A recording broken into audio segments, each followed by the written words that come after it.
अस्सलाम वालेकुम। मैं हूं लारे बंजुम और आप देख रहे हैं मेरा यूट्यूब चैनल। उम्मीद करता हूं आप लोग खैरियत से होंगे। आज के दिन के जो दोनों मैच खेले गए वर्ल्ड कप के, वो दोनों जो है लो स्कोरिंग रहे। पहला मैच जो है नमीबिया और ओमान के दरमियान खेला गया और इसमें जो है ओमान ने पहले बैटिंग की और नमीबिया को जो है 110 रन का टारगेट दिया। लेकिन नमीबिया भी वो टारगेट जो है वो चेज नहीं कर पाई और मैच टाई हो गया। आखिरी आखिरी गेंद पे जो है वो 109 रन बनाए, नमीबिया ने टाई किया मैच और फिर मैच जो है सुपर ओवर पर गया। सुपर ओवर पर जो है नमीबिया ने मैच जीत लिया और सुपर ओवर में उन्हें 24 रन का टारगेट दे दिया था।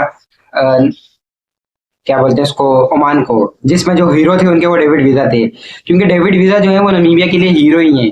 उनने पहले भी अगर देखें, पिछले वर्ल्ड कप में भी देखें, जब भी नमीबिया मैच जीतता है या कोई किसी भी टीम से मैच जीत रहा है वर्ल्ड कप में, तो उसके मैन ऑफ द मैच ज्यादातर जो है वो डेविड वीजा ही है। हमारे मुर्शिद जो है लाहौर कलंदर के लिए खेलते हैं, डेविड वीजा, उनका नमीबिया के लिए जो है वो सुपर हीरो की टाइप की प्लेयर है और जिस तरह वो क्रिकेट खेलते हैं नमीबिया के लिए, तो वो उनके एक रोल मॉडल है नमीबिया टीम के लिए। सुपर ओवर भी में बैटिंग के लिए भी वो आए, एक छक्का दो चौके मारे उनने। उसके बाद जो है बॉलिंग भी सुपर ओवर पे उन्होंने की। उसके बाद जो उससे पहले जो है ओवर जब चल रहे थे 20 ओवर वाला मैच था, प्रॉपर मैच, उनने भी उसमें भी उन्होंने 3 विकेट हासिल की। तो बिल्कुल नमीबिया के लिए बहुत अहम प्लेयर हैं डेविड वीजा।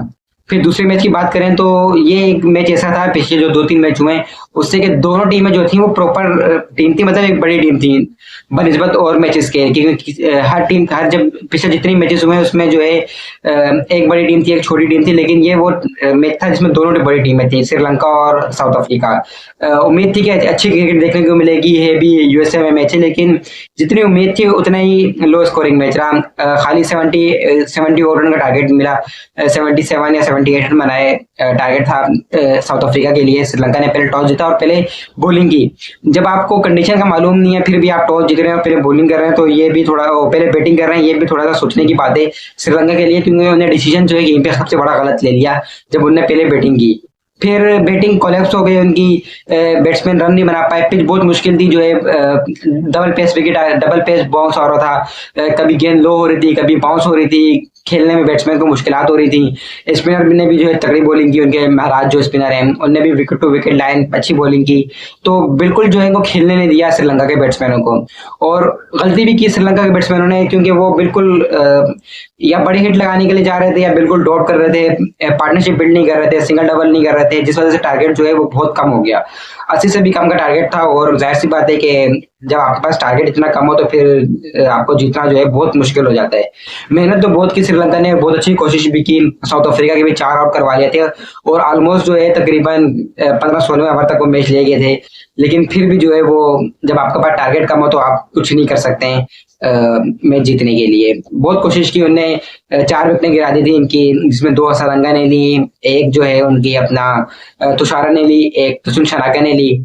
श्रीलंका जो है बैटिंग में थोड़ी गलती कर गया, क्योंकि वनिंदु हसरंगा जो है वो चौथे नंबर पर बैटिंग करने के लिए आगे, तो ये गलत कर दिया हसरंगा ने। ठीक है, हसरंगा जो है वो एज आप पे हिटर आप उसको खिला सकते हैं, लेकिन आप एंड्रयू मैथ्यूज आपके 7वें नंबर पर बैटिंग करने आ रहा है, तो उससे पहले तो आप इस मुश्किल कंडीशन में हसरंगा को बैटिंग करने नहीं आना चाहिए था।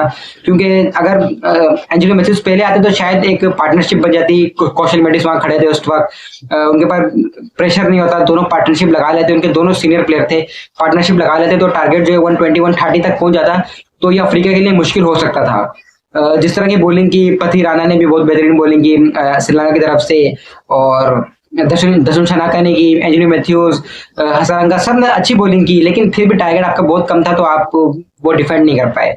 अफ्रीका की बॉलिंग की बात करें तो अफ्रीका के तमाम बॉलर ने बेहतरीन बॉलिंग की, उनके मैक्रो जेनसन, रबाडा, एक उनने दूसरा बॉलर खिलाया था, नाम शायद मुझे याद नहीं उसका, उसने भी बहुत बेहतरीन बॉलिंग की, न्यू बॉलर है उनका, उसने बहुत बेहतरीन बॉलिंग की। उसके अलावा जो सबसे बेहतरीन बॉलिंग की और मैन ऑफ द मैच लेके वो है नोकिया।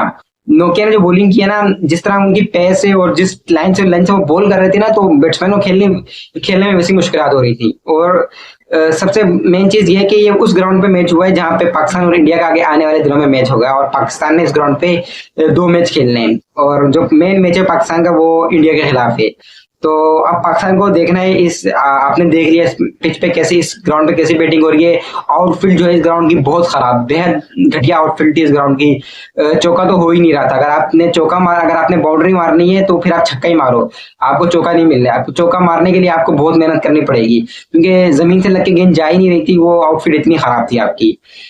फिर पाकिस्तान की बात कर रहे थे, अगर पाकिस्तान को देखना पड़ेगा कि जो उनके इंडिया के खिलाफ मैच है उसमें पाकिस्तान कैसी कॉम्बिनेशन के साथ जाए, क्योंकि इसी ग्राउंड पे मैच होगा और इसी पिच में होगा। ड्रॉप एंड पिच है, अभी इतना सेटल नहीं हुई है पिच, जो है इतनी अच्छी बिहेव नहीं कर रही।